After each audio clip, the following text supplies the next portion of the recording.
브루스 올마이티라는 그 영화가 있습니다. 꽤 오래전에 만든 영화이긴 한데요. 그 내용이 상당히 좀 재밌는 코미디죠. 이 브루스라는 사람이 있습니다. 이 사람은 어떤 사람이었냐면 그 영화의 주인공이 누군지 알려줄게요. 짐 캐리라고 있죠, 여러분. 되게 웃기게 생긴 사람이 있어요. 어떤지 제가 짐 캐리를 닮았다고 그런 얘기를 하는데 여러분들이 좀 저를 지켜주시면 감사하겠습니다. 네, 고맙습니다. 네, 그래요, 짐 캐리. 그래, 짐 캐리가 이 브루스 올마이티라는 영화를 좀 찍었는데요. 브루스라는 이 사람은 방송국에서 일을 합니다. 그래서 앵커죠. 성실하게 막 유쾌하게 입담을 있게 막 하는데 일이 잘 안 풀리는 거예요. 잘 안 풀려요. 늘 막 뭐가 안 돼요. 그리고 나이 많은 앵커가 이제 빠져나가니까 거기가 내 자리일 것 같다고 생각했는데 막 그게 안 되는 거예요. 그러니까 막 실망을 하고 생방송 중이었는데 그러다가 막 열받아가지고 막 욕해가지고 그냥 시청자들이 다 봐버리죠. 그래서 그냥 잘려버려요, 거기서, 방송국에서. 방송국에서 잘려가지고, 그러고 가는데, 설상가상이라고 가다가 깡패들 만나가지고 두드려 맞고, 차 부서지고, 그러다 막 도망 다니다가 또 교통사고가 납니다. 그러면서 이제 그 브루스가 한마디를 하죠. 하나님, 이 뭐 하시는 겁니까, 정말? 하나님, 세상 좀 똑바로 다스려주세요! 막 이런 얘기를 해요. 그래서 어떤 일이 벌어지죠? 모건 프리만이라는 사람이 등장하는데, 하나님을 진짜 만난 거죠. 그래서 하나님이 그런 얘기를 하세요. 야, 브루스, 나는 휴가를 좀 가야 되겠다. 네가 세상을 다스려라. 그래서 뭐가 된 거예요? 브루스 올마이티가 된 거죠. 거기에 주제곡이 여러분들도 잘 알까요? I've got the power. 뭐 그런 노래가 있어요. I've got the power. 그러면서 이제 자신의 그 파워를 가지고 예전에 힘들게 했던 사람들 막 그냥 다 가서 능지처참하고. 그러니까 다시 앵커로 돌아가죠. 이 사람이 가는 곳마다 특종이 생겨요. 왜? 자기가 이제 힘이 있으니까. 자기가 취재하러 갔는데 거기서 이제 유성이 떨어지게 해가지고 막 그냥 유성이 떨어진 걸 가장 먼저 취재를 한다던가 막 이런 걸로 해서 한다는 그런 이야기입니다. 사람이, 근데 이제 그 여자친구가 있어요. 근데 여자친구는 유치원 선생님인데 하나님한테 진실하게 기도하는 사람이었거든요. 진실하게 기도하는 사람이었어요. 그런 장면을 통해서 저는 이제 그 영화를 보면서 참 기도라는 거에 대해서 많이 생각을 하게 된 것 같아요. 하나님께 기도하는 것. 이 세상에 많은 사람들은요, 하나님 안 믿어요. 그래도 기도합니다.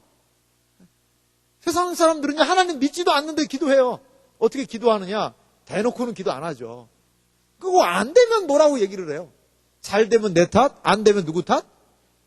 조상 탓인데 그걸 하나님 탓으로 돌려버린다는 거죠, 요즘에. 비가 많이 온다. 그럼 하나님이 왜 이렇게 비를 많이 내리게 해주냐는 거죠. 비가 안 온다. 하나님은 왜 이렇게 비를 안 주냐는 거죠. 이런 원망형 기도를 하나님께 쏟아내는 그런 많은 사람들 우리가 볼 수가 있는 거죠. 그러면 적절하게 비를 주고 잘 되게 하면 하나님 아버지 감사합니다 라고 할까요? 그렇게 안 한다는 거예요. 그렇게 안 한다는 거예요. 잘 되면 내 탓이에요. 잘 되면 내가 잘해서 된 거다 라고 사람들은 생각하는 것 같습니다. 이렇게 예수님을 믿는 사람이건 믿지 않는 사람이건 뭔가가 신이라는 존재가 나의 기도를 좀 들어줬으면 좋겠다. 이러한 생각은 막연히 합니다. 막연히 해요. 그런데 오늘 성경은, 오늘 우리에게 해주신 이 말씀은 우리가 구절에도 살펴봤지만 주기도문이 어떻게 나오게 되었는지에 대한 배경을 우리에게 얘기해주고 있다는 거죠. 예수님은 바른 기도란 과연 무엇이냐? 예수님은 잘못된 기도란 무엇이냐? 이것들을 우리에게 먼저 얘기를 해주시고 그 다음에 주기도문이 등장하는 것입니다. 그래서 오늘은 우리가 너희는 이렇게 기도하라 주기도문을 설명하기 전에 예수님이 어떠한 상황 하에서 이 주기도문을 우리에게 주셨는지 그 기도에 대한 본문을 우리가 좀 살펴봤으면 좋겠습니다. 오늘 우리가 읽었던 마태복음은요, 마태복음 5장, 6장, 7장 이 세 장을 뭐라고 부르는지 아세요? 뭐라고 부를까요? 자, 따라합니다. 산상설교. 산상설교라고 얘기를 합니다. 마태복음 5장 1절을 같이 한번 읽어볼까요? 마태복음 5장 성경을 폈으니까요. 5장 1절 말씀 한 목소리로 같이 읽어보겠습니다. 읽습니다. 예수께서 무리를 보시고 산에 올라가 앉으시니 제자들이 나온지라. 산에 예수님 앉으셨어요? 제자들이 나왔어요. 무리들이 예수님한테 이렇게 나왔다는 거죠. 그러면서 입을 열어 가르쳐 이르시되 예수님이 가르치기 시작하시는 거예요. 뭐라고? 심령이 가난한 자는 복이 있나니 천국이 그들의 것이며 하면서 팔복을 얘기를 합니다. 그렇게 해서 마태복음 5장, 6장이 시작하고요. 그 다음에 7장 보세요. 7장 28절 펴봅니다. 7장 28절. 자, 7장 28절 9절 같이 읽어볼까요? 같이 읽습니다. 예수께서 이 말씀을 마치심에 무리들이 그의 가르치심에 놀라니 이는 그 가르치시는 것이 권세 있는 자와 같고 그들의 서기관들과 같지 아니함일러라. 8장 1절은 예수께서 산에서 내려오시니 수많은 무리가 따르니라.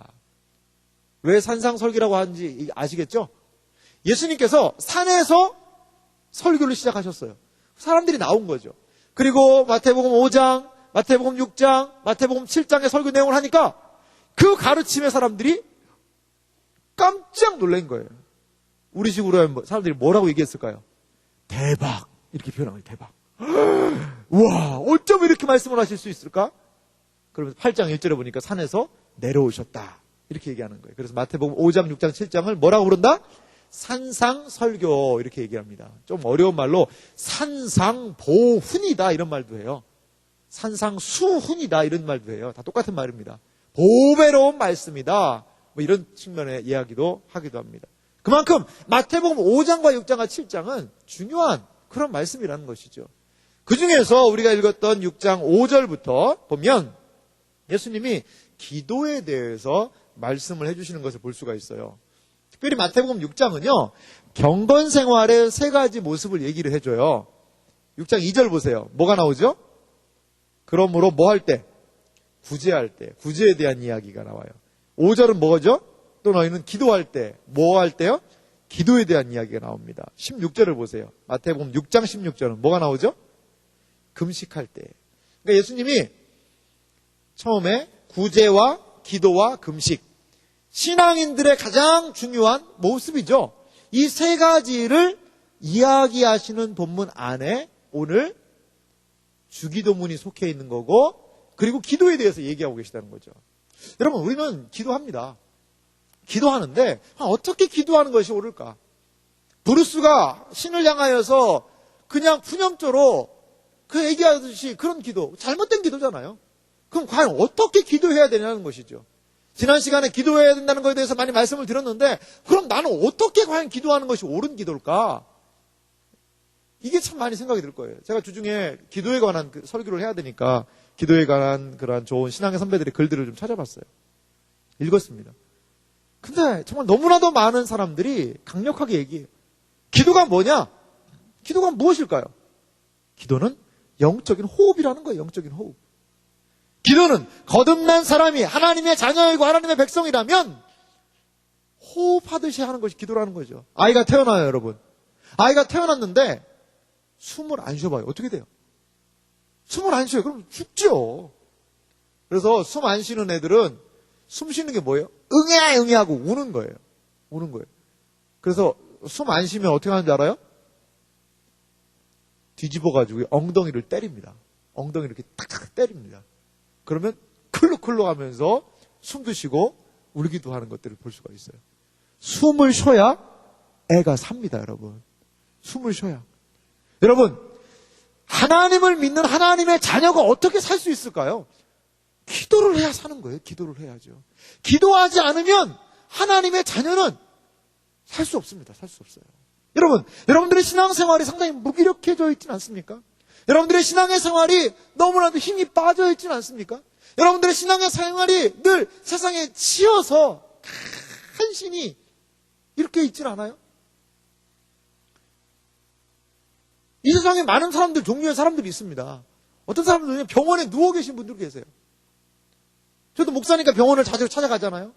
병원에 누워 계신 분들 참 너무나 불쌍하죠. 안타깝죠.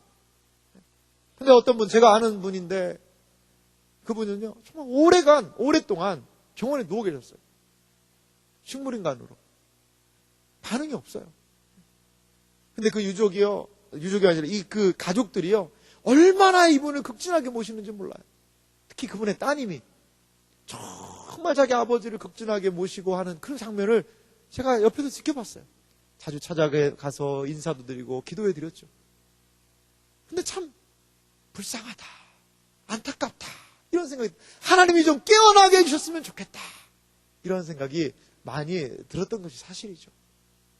그래요. 어떤 사람은요, 식물 인간인 그런 사람들도 있어요. 식물 인간. 일어나지 못하는, 움직이지 못하는 거예요. 간신히 호흡만 유지하는 것이죠.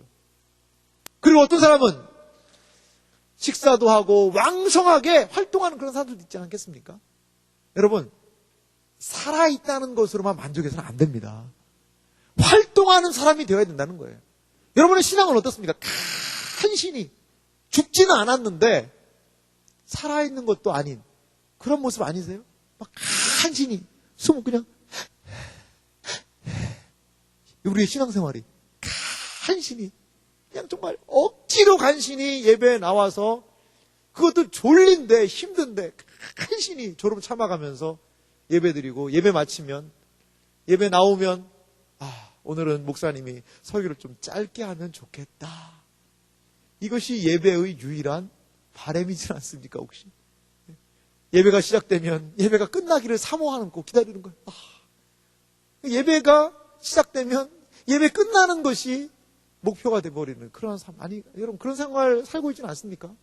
간신히 숨만 갈딱갈딱 하는 신앙생활 하고 있지는 않습니까? 왜 우리의 신앙생활이 이렇게 약해졌을까요? 이사야서에 그런 말씀이 있어요. 아이를 낳으려 하나 낳을 힘이 없도다, 이렇게 얘기하고 있어요. 이스라엘 백성의 상태라는 거예요. 여러분, 산모가요, 힘을 줘야 돼요. 힘을 줘야 돼요. 그래서 힘을 줘서 아이를 낳아야 돼요. 뭐라는 줄 알아요? 의사들이 산모한테 그럽니다. 중간에 힘을 끊으면 안 됩니다.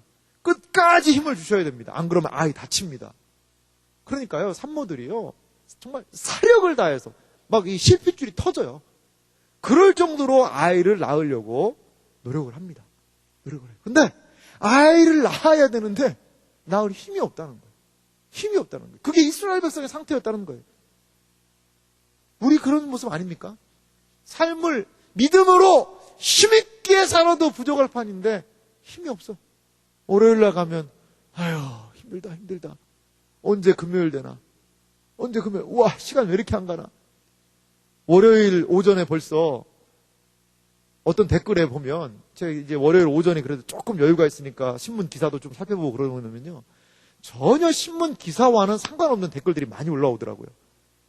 뭐냐? 월요일 오전인데 금요일 언제 오냐? 월요일 오전인데 왜 이렇게 시간 안 가냐? 그냥 힘들어 죽겠다는 거예요. 막 그냥 언제 금요일 오냐는 거예요. 금요일이 오기를 기다리는 거죠. 금요일이 오기를. 그래서 금요일 저녁이 끝나면 이제 그때부터는 좀 내가 쉬고 놀아야 되는데, 그러니까 그냥 어떻게 보면 좀비같이 그냥 걸어 다니는 거예요. 이렇게 영혼 없는 모습으로 덜렁덜렁 이렇게 다니면서 학교 이렇게 가서 이렇게 해서 앉았다가 끝나면 집으로 오고, 힘들다, 아이고 힘들어. 그래가지고 완전히 저는 그 참 광고 잘 만드는 것 같아요.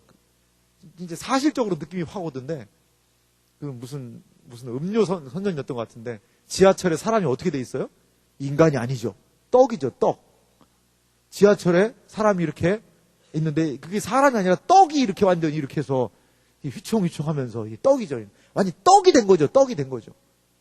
떡이 된 거죠. 지하철 늦게 타고 올 때 저도 예전에 보면 사람들이요, 이거 완전히 얼굴이 다 오이지가 돼 있어요. 오이지. 그래가지고 완전히 뭐 이렇게 해가지고 실신해가지고 너무 불쌍한 그런 모습. 물론 그만큼 일이 힘들죠. 여러분, 힘들죠. 그런데 그러니까 이 신앙생활 자체도 너무 힘든 거예요. 막 이게 막 아침에 일어나서 온다는 것 자체가 진짜 기적이라는 거예요. 그러니까 하는 말이, 목사님, 그러니까 우리 빨리 끝내줘야 돼요. 우리 힘들어요. 빨리 끝내줘서 우리에게도 좀 휴식 시간을 줘야 됩니다. 이렇게 생각하죠. 그래요. 그런데요, 오늘 성경을 통하여서 오늘 신앙의 많은 선배들이 그 상황을 지나면서 어떻게 했을까? 제가 시편을 좀 자주 봅니다. 시편을 보는데 옛날 사람들은 좀 덜 어려웠던 것 같아요. 그런 생각이 들었어요. 근데요, 옛날 사람들도 똑같이 바빴더라고요. 옛날 사람도 똑같이 어려움이 있었더라고요. 다윗 보니까요, 이 시편을 좀 여러분 몇 군데 읽어보세요. 어려운 상황이 너무 많아요. 시편 3편, 오늘도 어떤 말씀을 좀 읽었는데, 여호와여, 나의 대적이 어찌 그리 많습니까? 나를 치는 자가 많습니다. 많습니다. 많습니다. 다윗이요, 자기를 치는 사람이 너무 많다는 거예요. 막 그런 스트레스 상황이 막 확 밀려오는 거예요. 그러면서 다윗에게 이렇게 얘기하는 거예요. 하나님이 너 구원 안 해주셔. 너 구원 안 해주셔. 그러면서 막 다윗 조롱하고 핍박하고 군대로 와서 막 물리치려고 그러고 계속 그러는 게 연속이에요. 시편은요, 어떻게 보면 가만히 좀 살펴보세요. 하나님에 대한 영광스럽고 하나님 저 잘 나가게 해주셔서 감사합니다. 아멘 할렐루야 거의 없어요. 하나님 저 어떻게 해요? 나 완전 정말 지금 힘들어 죽겠습니다. 주여, 우리 식으로 얘기하면 주여, 저는 지금 떡입니다. 떡이 됐습니다. 주여, 저는 지금 오이지입니다. 오이지. 완전히 찌그러져 있습니다. 다 그런 심령으로 되는 사람들이 그래도 하나님을 향하여서 뭐를 해요? 주의 인자하심이 내 생명보다 나음으로 내가 주님을 찬양합니다. 뭐라는 거예요? 목숨보다 낫다는 거예요. 목숨 걸면서 신앙생활 하는 거예요. 목숨 걸면서 기도하는 거예요. 그렇게 그 상황들을 이겨내더라는 것입니다. 여러분, 어떻게 하면 여러분들 힘들고 어려운 거에서 이겨낼 수 있을까요? 일 안 하면 되죠. 일 안 하면 되잖아요, 사실. 학교 안 가면 되지. 너무나 간단한 얘기를 해서 제가 죄송합니다. 하지만 그 힘든 직장을 머리 싸매고 지금 가려고 노력하잖아요, 다들. 못 들어가서 안달이잖아요, 여러분. 그런데 나는 거기서 너무 힘들잖아요. 너무 어렵잖아요. 그러면 어떻게 이 모든 것들을 우리가 감당해낼 수 있을 것인가? 어떻게 이러한 복잡하고 다단한 이러한 삶 속에서 우리의 신앙을 지키며 믿음을 감당할 수 있을 것인가? 여러분, 하나님 의지하시기 바랍니다. 하나님을 신뢰하시기 바랍니다. 시편의 다윗이 그것을 우리에게 보여주고 있더라는 것이죠. 환난 날에 나를 부르라. 내가 너를 영화롭게 하리라. 이 하나님을 계속해서 이 시편 기자가 만나고 있는 거예요. 여러분, 우리는 어려워도요, 기도 잘 안 하잖아요. 신앙에 힘이 없는 것은 하나님이 능력이 없어서가 아니라 기도하지 않아서 아닐까요, 혹시? 그 하나님께 아뢰고 간구하고 나아가는 그것이 없어서 그러지 않을까요? 우리가 신자라면, 우리가 거듭난 그리스도인들이라면 영적인 호흡이 있어야 할 줄 믿습니다. 기도해야 됩니다. 기도의 자리로 나아가야 됩니다. 그래서 하나님께 나아가야 돼요. 내가 산을 향하여 눈을 들리라. 나의 도움이 어디서 올꼬? 나의 도움이 천지를 지으신 여호와에게서로다. 수많은 사람들이 어려움의 때에 이 하나님 의지했다는 거예요. 자기 연민에 그냥 빠져서 그냥 그렇게 살아가는 것. 내 인생 뭐 있어? 그렇지 뭐. 휴가 갈 궁리, 놀러 갈 궁리, 맛집 찾아갈 궁리, 재밌는 거 볼 궁리. 이런 것들에만 우리가 너무나 신속하진 않나. 우리 좀 돌아봤으면 좋겠습니다. 하나님은요, 우리에게 기도의 자리로 나아가기를. 하나님은요, 우리에게 나의 사랑하는 딸아, 나의 사랑하는 아들아, 나와 만나자. 날 만나라. 날 만나라. 그 주님을 만나서 거기에서 새 힘을 얻기를 하나님은 원하신다는 거예요. 제가 목사로서 여러분, 한 가지 분명하게 얘기해주고 싶은 거 있어요. 여러분이 만약에 기도하는 사람이라면 결코 망하지 않습니다. 여러분이 기도하는 사람이라면 결코 인생을 그렇게 떡으로 살지 않을 수 있으리라고 저는 믿습니다. 믿어요. 저희 나중에 얘기하려고 그랬는데, 제가 사경회 때 한번 얘기를 한 적이 있습니다만, 제가 기도 응답에 대한 간증 하나 할게요. 여러분 기도하려고 좀 자극을 좀 주고 싶어요. 저도 이제 학부 때 아르바이트를 열심히 했어요. 아르바이트도 좀 열심히 좀 하고, 그렇게 해서 좀 학창 시절을 좀 보냈는데, 제가 뭘 했었냐면 교회에서 야간 경비를 한 적이 있습니다. 학부 다닐 때 야간 경비. 이 뭔지 아세요? 그러니까 그 교회에는 교회 관리하는 집사님이 안 계셨어요. 그래서 대학생들에게 맡겨가지고 일들을 좀 감당하게 했거든요. 그래서 이제 강남의 모 교회, 좀 꽤 규모가 있는 큰 교회였습니다. 그 교회에 가서 제가 6시까지 도착해서 교회 청소하고, 그리고 밤 10시인가 11시 되면 문을 닫습니다. 문을 닫고 새벽 4시 되면 새벽 예배 다 준비해 놓고 마이크 세팅해 놓고 문 열어 놓고 기다리다가 이제 아침에 직원들에게 인수인계하고 가는 게 제 임무였어요, 임무. 그러니까 이제 밤에 이제 야간 근무를 쓰는 거죠. 한 달에 한 보름 정도 반씩해서 이제 2교대로 그렇게 근무를 했던 것 같아요. 이제 공부하면서. 그러니까 막 아침에 수업 가기 바쁘죠. 바쁘고 수업 끝나고 마치고 오기 바쁘고. 근데 그 교회 예배당이 우리 예배당보다 좀 작았습니다만 그래도 꽤 예배당이 정말 멋있었어요. 멋있고 좀 웅장했죠. 근데 제가 그런 기도가 들더라고요. 하나님, 저도 제가 그때 신학생 때니까 저도 여기서 한번 설교 한번 하면 참 좋겠다.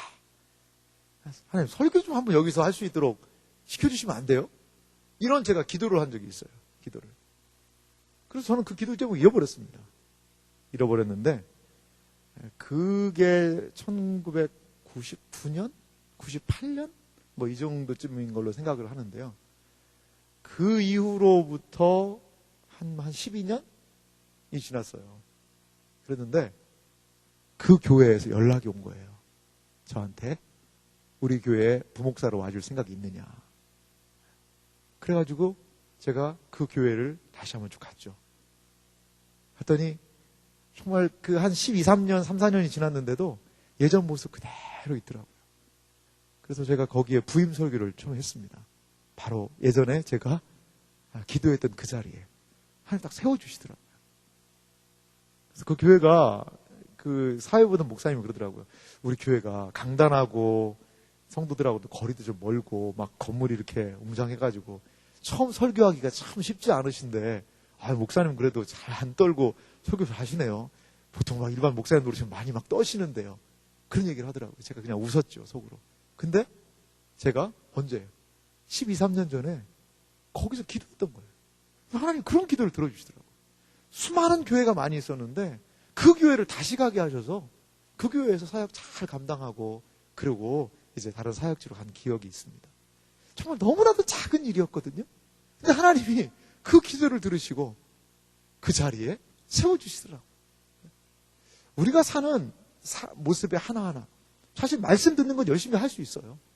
어떤 분은요 되게 자주 섞인 이야기를 해요. 앞으로 기도가 없어질 거라는 거예요. 왜? 사람들이 기도를 너무 안 해서. 너무 기도하기가 힘든 거예요. 너무 기도하기 힘든 세상이 되는 거예요. 너무 일상이 바쁜 거예요. 너무 분주한 거예요. 그런데 바쁘고 분주할수록 더욱더 우리가 하나님께 매어 달려야 사는데 그거 안 하고 자기 방식대로 사는 거죠. 자기 방식대로. 제가 지속적으로 리더들에게도 얘기하고 지속적으로 얘기합니다만 말틴 루터의 생활 방식이 있었잖아요. 그는 너무나도 바쁜 사람이었어요. 분주한 사람이었어요. 종교개혁을 완수하기 위해 정말 애쓰고 부단히 노력했던 그 사람이었습니다. 그 루터가 평상시에 몇 시간 기도했다고요? 2시간 기도했다고요. 2시간. 근데 너무나 바쁘고 너무나 분주하고 너무나 힘들 때는 기도 얼마나 했다고요? 기도 얼마나 했다고? 1시간? 아니 기도 빼먹어? 기도 3시간 했다는 거예요. 3시간. 왜? 왜 루터가 그렇게 바쁜데 더 기도했을까요? 그것은 그만큼 해야 할 일이 더 많았다는 거예요. 그만큼 그러니까 하나님께 더욱더 간구해야 되는 것이 많았다는 거예요. 여러분 기도하면요 여러분의 인생이 달라지게 될 줄 믿습니다. 여러분 기도할 때에 여러분이 가지고 있는 문제, 여러분이 가지고 있는 모든 상황들 그걸 가지고 와서 날 만나라, 나에게 좀 간구해라, 구해라. 우리 주님 그렇게 얘기하시는 거예요. 하나님 그렇게 얘기하시는 거예요. 하나님께 나아가야 됩니다. 기도하면 흐릿했던 삶이 분명해집니다. 기도하면 하나님에 대한 흐릿했던 믿음이 더욱더 뚜렷해져요. 우리 청년들 모여서 기도하잖아요. 토요기도 모임. 와서 기도하세요. 말씀 듣고 청년부를 위해서 기도하고 모여서 마음을 쏟아서 기도하고 그리고 주일날도요 예배 전 기도 모임 있잖아요. 예배 드리기 전에 모여서 같이 기도하잖아요. 예배 은혜가 안 되는 사람은 그냥 다른 요인을 탓하지 마시고 와서 기도하세요. 기도하면서 예배를 준비하세요. 마음을 쏟아서 기울여서 준비하세요. 우리 12시 20분에 예배 기도 모임이 있잖아요. 하루에 예배 일과를 마치면, GBS 모임까지 마치면 뭐가 있어요? 또 마무리 기도 모임 5시 반에 모여서 기도하잖아요. 그러한 여러분들이 좋은 성경을 배우는 공동체 안에 속한 것 중요합니다. 그런데 꼭 하나, 그러한 귀한 기도 모임에 반드시 동참하라는 것입니다. 그러할 때에 영혼의 각성이 일어나고, 그러할 때에 개인의 기도의 삶을 또한 감당할 수 있게 되리라 믿습니다. 여러분, 기도해야 됩니다. 기도할 때 힘을 얻게 되고, 기도할 때 우리의 인생의 문제들을 하나씩 하나씩 해결할 수 있는 힘이 생겨요. 능력이 생겨요. 오늘 예수님이 우리에게 기도를 알려주고 계세요. 마태복음 6장 5절이 이렇게 얘기합니다. 또 너희는 기도할 때에 외식하는 자와 같이 하지 말라. 그들은 사람에게 보이려고 회당과 큰 거리 어귀에 서서 기도하기를 좋아하느니라. 예수님은요, 잘못된 기도가 무엇인지를 우리에게 하나 보여주고 계세요. 그것은 무슨 기도라는 거예요? 외식하는 기도라는 거예요. 외식하는 사람의 기도는 특징은 무엇입니까? 마태복음 6장 5절이 얘기하고 있죠. 그들은 어떻게 기도하는 거예요? 무엇 때문에? 사람에게 보이려고. 우리는 지금 기도 자체가 없는데 차라리 사람에게라도 보이라고 기도했으면 좋겠다, 이런 생각이 들 수도 있을 거예요. 근데 지금 기도하는 것을 전제로 합니다. 유대인들은요, 당시에 하루 3번 기도했어요. 3번. 9시에 기도했고요. 우리 시간으로 얘기하면 12시에 기도했고요. 또 오후 3시에 기도했어요. 이렇게 3번 유대인들은 기도를 했습니다. 그러니까 좀 우리도 좀 그렇게 했으면 좋겠다는 생각이 들어요. 그렇다고 뭐 직장 끝나고 막 이렇게 기도하는 게 아니라. 근데 어떤 성도님이 그런 얘기를 하는 걸 들어본 적이 있어요. 이슬람 사람들은요, 정말 철저하게 하루에 몇 번 기도해요? 5번 기도하는 것들을 지킨다는 거예요. 형식적이지만 그래도 그 가운데 진실하게도 하고. 근데 우리는 일단 기도의 틀 자체가 무너지지는 않았나, 이런 생각이 들기도 합니다. 근데 오늘 예수님께서는 네가 기도의 틀이 있다면, 네가 기도를 하고 있다면 너의 기도가 어떻게 하면 바른 기도가 될 수 있느냐, 이것을 우리에게 말씀해 주시면서 주기도문을 얘기하시는데, 경계해야 되는 기도, 잘못된 기도의 첫 번째 모습은 외식하는 기도라는 것이죠. 다른 사람에게 보이기 위한 기도. 그래서 이 사람들은 어디에서 기도했어요? 6장 5절 보니까 회당과 큰 어귀, 큰 거리 어귀에서 서서 기도하기를 좋아하느니라. 왜요? 거기는 사람들이 많이 오는 장소이기 때문에. 사람들이 주목하는 장소예요. 거기 서서 기도하는 거예요. 하나님이여, 저는 일주일에 2번 금식하는 사람입니다. 하나님 아시지요? 나 금식 좀 합니다. 이렇게 기도하는 거예요. 이렇게 기도하는 거예요. 서서. 그러면 예수님이 뭐라고 얘기했어요? 사람에게 보이려고, 사람에게 눈을 끌려고 기도하지 말라는 거예요. 그러면 너는 이미 네가 그 상을 받았다, 이렇게 얘기를 하는 것이죠. 그러면 이러한 잘못된 기도는 어떻게 극복될 수 있을까요? 마태복음 6장 6절 말씀을 같이 읽어보도록 하겠습니다. 같이 읽겠습니다. 시작. 너는 기도할 때에 내 골방에 들어가 문을 닫고 은밀한 중에 계신 내 아버지께 기도하라. 은밀한 중에 보시는 내 아버지께서 갚으시리라. 이러한 외식하는 자의 기도에 대한 처방이 뭘까요? 바로 골방기도예요. 골방기도. 외식하는 사람들은 사람에게 보이려고, 사람들의 시선을 끌려고, 그래도 나 기도 이 정도 하는 사람이야 라는 것들을 드러내려고 하는 거예요. 그런데 예수님은 온전한 한 기도를 우리에게 말씀해 주고 계세요. 그건 무슨 기도라는 거예요? 골방기도라는 거죠. 골방. 골방은 뭘까요? 골방.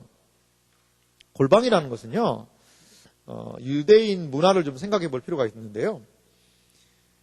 이 팔레스타인에는 그 집에 이런 한 장소를 좀 뒀던 것 같아요. 한 장소를 뒀는데 거기는 이제 곡식 같은 것들을 좀 두는 그런 장소였어요.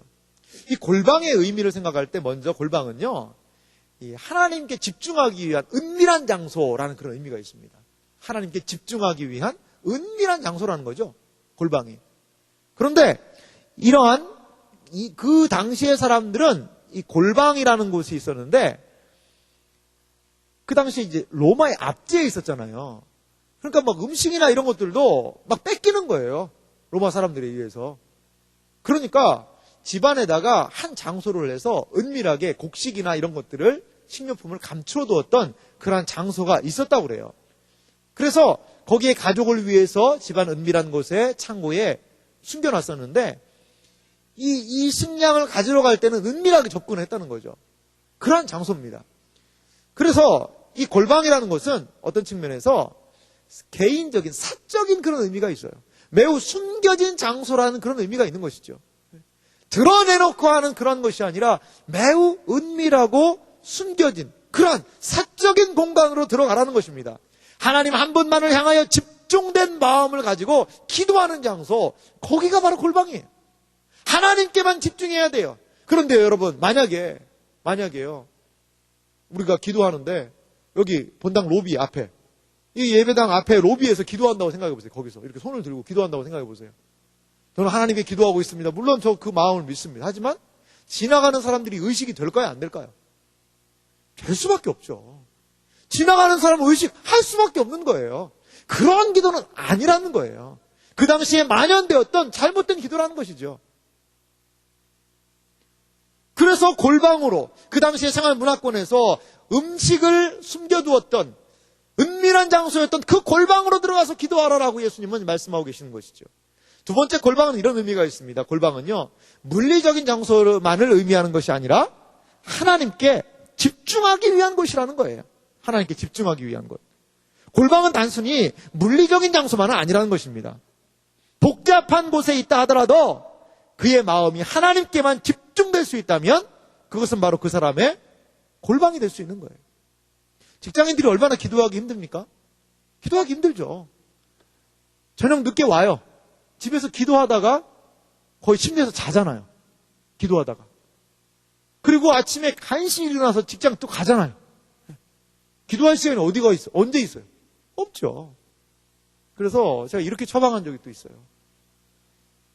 운전하는 사람이라면 회사에 좀 일찍 가는 거예요.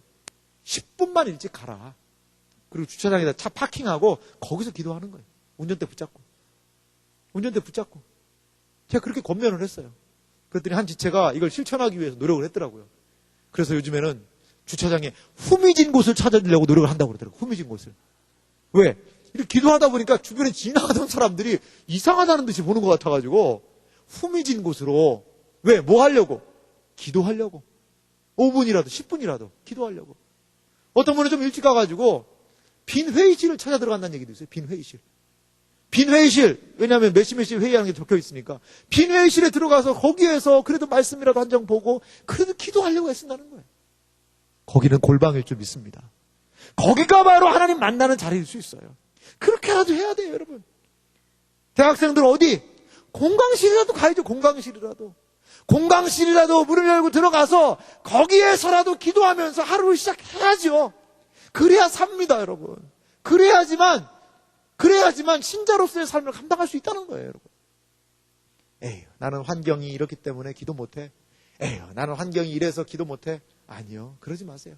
예수님은 오늘 우리에게 공개적인 자리에서 자기를 드러내려고 하는 그 기도 때문에 우리를 골방으로 가서 기도하라고 얘기하셨다면 우리 시대적인 분위기는 지금요, 지동시장에서 손 들고 기도하는 사람이 어디 있어요?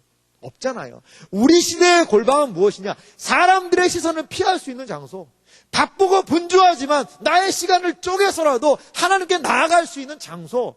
그런 골방을 여러분 만드시기 바랍니다. 여러분의 골방은 어디입니까? 여러분이 이제 어느 골방에서 기도하기를 원하십니까? 골방을 만드시는 여러분들이 되시길 바랍니다. 골방을 찾으시는 여러분들이 되시길 바랍니다. 그리고 5분이라도 좋아요. 단 10분이라도 좋아요. 그 골방에서 마음을 기울여서 하나님께 집중하시기 바랍니다. 내 모든 상황을 좀 하나님께 쏟아놓으시기 바랍니다, 여러분. 하루에도 얼마나 많은 일들이 있어요, 여러분. 이 사람도 만나야 되고, 이 일도 처리해야 되고, 이 공부도 해야 되고, 저 공부도 해야 되고, 얼마나 많은 상황들이 우리를 기다리고 있습니까? 시간 날 때 기도한다고요? 그건 기도 안 하겠다는 말입니다. 시간 날 때 말씀 읽겠다고요? 그 말씀 안 읽겠다는 거예요. 시간이 안 납니다. 안 나요. 스마트폰으로 뉴스 기사 검색할 시간은 있어도 말씀 볼 시간은 없어요. 말씀 볼 시간은. 그러한 현실이에요, 우리가. 그런 현실이에요. 시간을 떼어서 여러분들의 골방을 만드시기 바라요.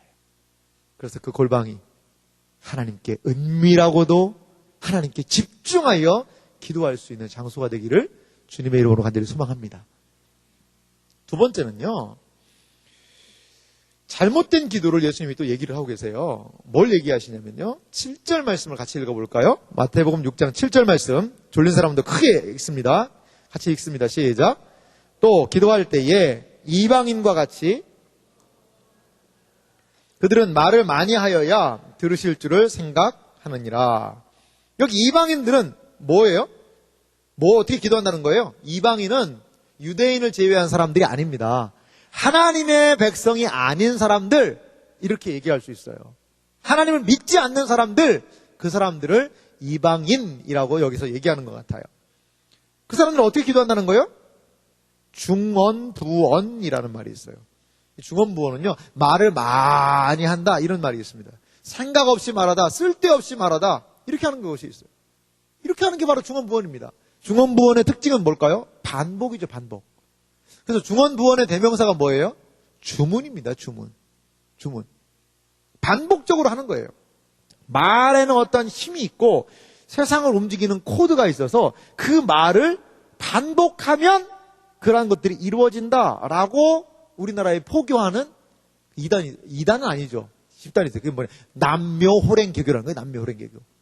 그 사람들은요, 물 떠놓고 남묘호랭개교, 남묘호랭개교 이거만 해요. 이거만. 이 주문만 외우는 거예요. 이 남묘호랭개교 이 주문을 외우면 모든 것이 이루어진다는 거예요. 남묘호랭개교가 일본에서 우리에게 전파될 때 그랬어요. 기독교 교회를 남묘호랭개교의 변소로 만들겠다. 이렇게 하고 들어왔어요. 야심차게 들어왔어요. 야심차게. 막 물 떠놓고 남묘호랭개교 이런 식으로 막 계속적인 반복을 하는 거예요. 계속적인 반복. 그래서 어떤 효염이 있지 않나 이거죠. 이게 대표적인 이런 중언부언하는 기도의 특성이요. 열왕기에 보면 엘리야가 있습니다. 엘리야가 바알과 아세라의 선지자와의 그 대결할 때의 모습을 보면 바알과 아세라 앞에서 이 바알을 섬기는 선지자들이 아침부터 오전부터 정오까지 계속해서 같은 말로 바알이여 응답하자 바알이여 하면서 계속 얘기하는 거예요. 이래야지 바알이 듣는다는 거예요. 그리고 막 그렇게 해도 막 안 되니까 막 그냥 자기 막 자해를 해가면서 그렇게 하는 거예요. 뭔가 하나님한테 뭔가 신에게 세게 보이면 하나님이 응답한다는 거예요. 그렇죠. 뭔가 열심히만 하면 지성이면 감천이지. 아니요. 그런 감천 없습니다. 그런 거 없습니다. 그런 거 없어요. 열심히 뭔가 하면 되지. 100일 기도 하나님께 드리면 되지. 그래서 무조건 나오기만 해서 비나이다, 신령 있게 비나이다. 이 심정으로 하나님께 똑같이 하면 그거 중언부언입니다. 잘못하면. 그게 중요한 게 아니라 그러면 뭐가 중요하다는 거예요? 뭐가? 8절은 이렇게 얘기합니다. 같이 읽어봅시다. 6장 8절입니다. 그러므로 그들을 본받지 말라. 구하기 전에 너희에게 있어야 할 것을 하나님 너희 아버지께서 아시느니라. 할렐루야. 하나님이 우리가 구할 것을 아시는 줄 여러분 믿으시기 바랍니다. 왜 중언부언합니까? 왜 반복해서 합니까? 그것은 하나님이 누구이신지를 모르기 때문에 그렇게 하는 거예요. 하나님이 누구이신지를 알게 되면, 그분의 성품이 어떤지를 알게 되면, 하나님이 과연 누구인지를 알게 되면 우리는 그분의 성품에 의지해서 기도한다는 거예요. 어떤 아빠하고 아이가 있어요. 7살짜리 아이죠. 근데 아빠가 얘기를 했어요. 아빠가 얘기를 하는데 5월 5일 어린이날에 너가 좋아하는 레고 사줄게. 레고에서 드래곤 전함이라고 있습니다. 상당히 고가품입니다. 아이들 장난감이 왜 이렇게 비싼지 모르겠어요. 등골이 휩니다, 여러분. 그 막 한 15만 원씩 합니다. 15만 원. 10만 원, 15만 원. 막 이렇게 하더라고요. 근데 누구도 있고 누구도 있으면 애들은 갖고 싶은 거죠. 예, 그런 거. 그래서 1년에 한 차례씩 사는데 얘가 아빠가 얘기했어요. 어린이날 5월 5일에 사줄게. 3월 5일에 얘기했어요. 근데 얘가 불안한 거예요. 아빠를 믿지 못하는 거예요. 그래서 날마다 3월 6일 아빠 드래곤 전화 사주는 거죠? 그래 사줘. 3월 7일 아빠 드래곤 전화 사주는 거죠? 그래 사줘. 드래곤 전화 사주는 드래곤 전화 아빠만 볼 때마다 드래곤 전화 이런 식으로 막 그냥 얘기를 한다고 생각해 보세요. 그러면 아빠가 어떻게 생각할까요? 얘가 정말 너무나 나에 대해서 신실하게 믿고 있구나 이렇게 생각하겠어요? 뭐야 이거 나를 안 믿나? 아빠 사준다고 그랬잖아. 사줄게. 아빠 드래곤 전화 사줄게. 아빠 드래곤 사줄게. 사준다니까. 그만해라. 이렇게 하지 않겠냐고요. 하나님도 마찬가지라는 거예요. 하나님. 그렇다고 이제 기도는 나 한 번이면 족하구나. 그게 아니고 여기서 얘기하자는 것은 그러니까요. 그 하나님의 성품에 의지하여서 우리 기도한다는 거예요. 주문기도. 어떻게 보면 중언부언하는 기도를 극복하는 기도는 무슨 기도냐? 관계기도입니다. 관계기도. 하나님이 누구이신지를 알고 그분의 성품을 의지하여 나아가는 거예요. 하나님, 저의 형편과 처지와 상황 하나님이 아시는 줄 믿습니다. 하나님, 주님 도와주세요. 은혜를 베풀어 주세요. 저의 모든 상황 하나님 어떻게 해야 됩니까? 주님 도와주십시오. 내가 산을 향하여 눈을 들리라. 나의 도움이 어디서 올꼬? 나의 도움이 천지를 지으신 여호와에게서로다. 이렇게 기도하면서 신실하게 그분께 의지하면서 나아가는 것이 필요하다는 거예요. 마치 주문을 외우면서 주문의 효과로 인하여서 하나님이 요거 하면 잘 들어준대. 어떤 사람은요 이 주기도문을요 주문같이 외우는 사람이 있어요. 하늘에 계신 우리 아버지 하늘에 계신 기도가 안 될 때는 이걸 100번 외우라는 거예요. 기도가 안 될 때는 주기도문을 100번 외워라.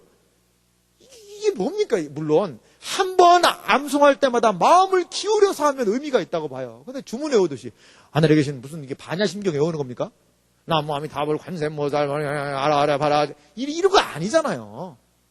우리의 무엇을 여러분 마음을 쏟아야 됩니다. 기도는 그냥 의미 없이 얘기하지 마세요. 어떤 이렇게 기도하는 사람이죠. 하나님 감사합니다. 이것도 저것도 막 해가지고 그냥 막 쉴 새 없이 자기들이 딱 그리고 구하지 않은 것도 주지 믿습니다. 아멘. 그리고 딱 그냥 확 가버리는 거예요.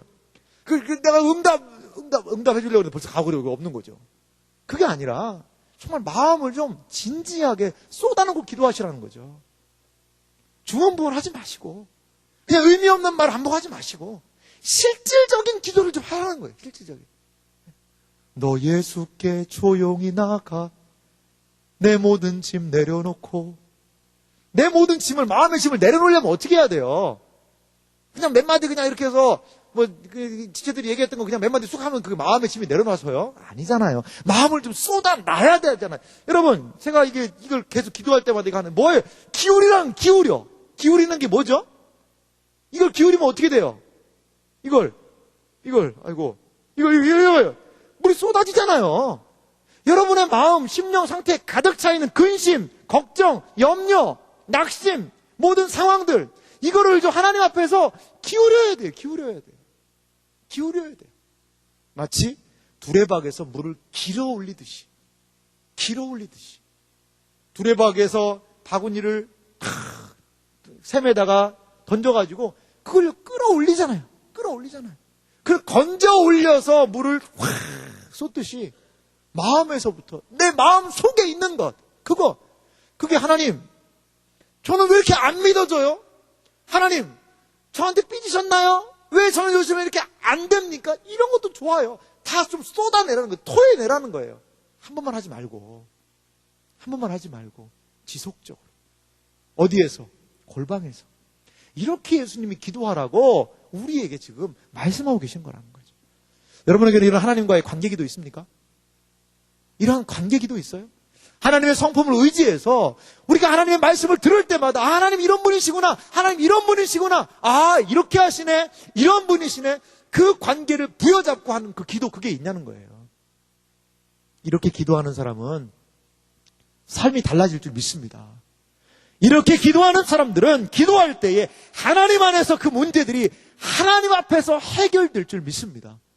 문제가 해결되지 않으면 그 문제를 감당할 하나님이 힘을 주셔서 그 문제와 싸워 이기게 하실 줄 믿습니다. 그렇게 살아가는 거예요. 그리스도인의 방식입니다. 하나님의 자녀가 살아가는 방식이 바로 그거예요. 그렇게 살아가는 거예요, 여러분. 그러면서 우리 주님 무엇을 얘기하십니까? 9절 말씀은 같이 읽어보겠습니다. 마태복음 6장 9절 말씀입니다. 같이 읽겠습니다. 시작.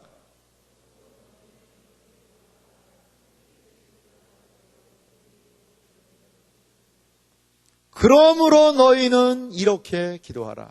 이렇게라는 것이 무엇일까요? 이러한 방식으로 기도해라. 예수님이 이렇게 바른 기도를 알려주신 거예요. 그게 뭐라는 거예요? 그게 바로 주기도문이라는 것입니다. 주기도문이라는 거예요. 앞으로 저는 주기도문을 좀 같이 나누고 싶어요. 왜? 예수님이 이렇게 기도하라고 하셨기 때문에 우리의 기도의 방향성이 주기도문과 함께 있음을 여러분 기억하시기 바랍니다. 우리가 어떻게 기도해야 될 바가 주기도문을 통하여 미리 우리에게 말씀해 주신 거예요. 그래서 주기도문의 내용을 부여잡고 나아갈 때 우리는 온전한 기도할 수 있다는 것이죠. 존 칼빈이요, 아주 재미있는 이런 이야기를 했습니다. 신실한 자의 기도, 신실한 기도에 대해서 이렇게 칼빈이 몇 가지를 얘기했습니다. 먼저 신실한 기도란 하나님이 모르시는 것을 기도하는 것, 그분의 임무를 재촉하는 것, 지체하실 때 독촉하는 것이 아닙니다. 이게 아니라는 거예요. 예로 이런 기도 많이 하지 않습니까? 하나님 이거 모르셨죠? 제가 알려드릴게요. 이건 이렇게 하시는 겁니다.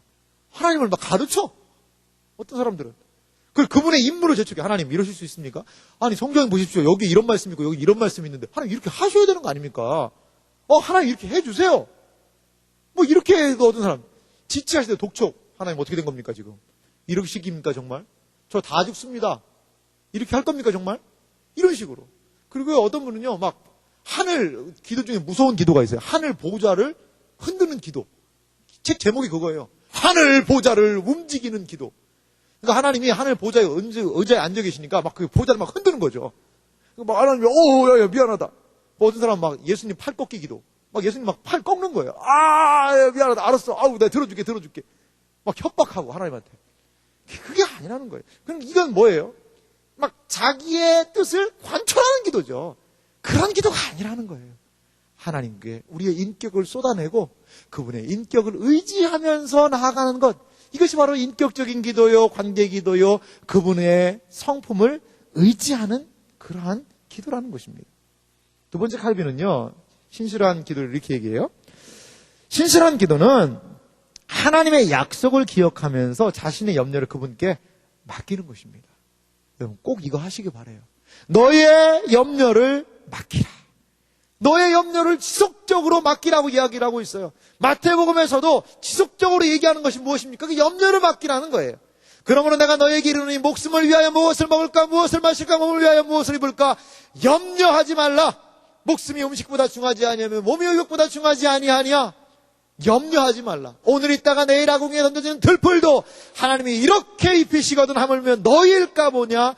믿음이 작은 자들아. 그러므로 염려하여 이르기를 무엇을 먹을까, 무엇을 마실까, 무엇을 입을까 하지 말라. 그럼 염려하지 말고 뭘 하는 거예요? 기도하라는 거예요. 기도하라는 거예요. 세 번째 신실한 기도는 무엇입니까? 신실한 기도는요, 자신뿐 아니라 다른 사람이 바라고 구하는 모든 좋은 것이 어디에게로부터?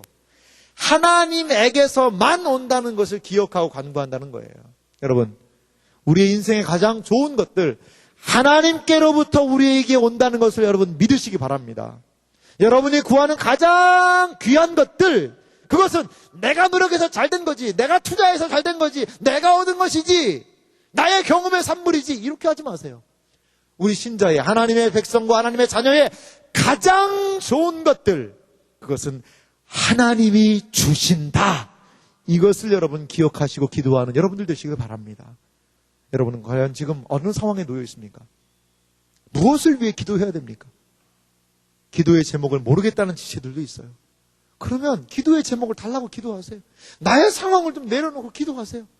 그러할 때에 이러한 하나님께서 우리의 기도의 방향이 되어주실 것이고, 이러한 하나님께서 우리가 무엇을 간구하고 외치고 기도해야 될 바를 알려주실 줄 믿습니다. 주기도문은 이렇게 시작되었습니다. 우리가 주기도문을 바로 알고 바른 기도로 하나님 앞에 나아가는 우리 모두가 되기를 주님의 이름으로 축원합니다. 같이 기도하겠습니다. 여러분, 이 시간 같이 기도합시다.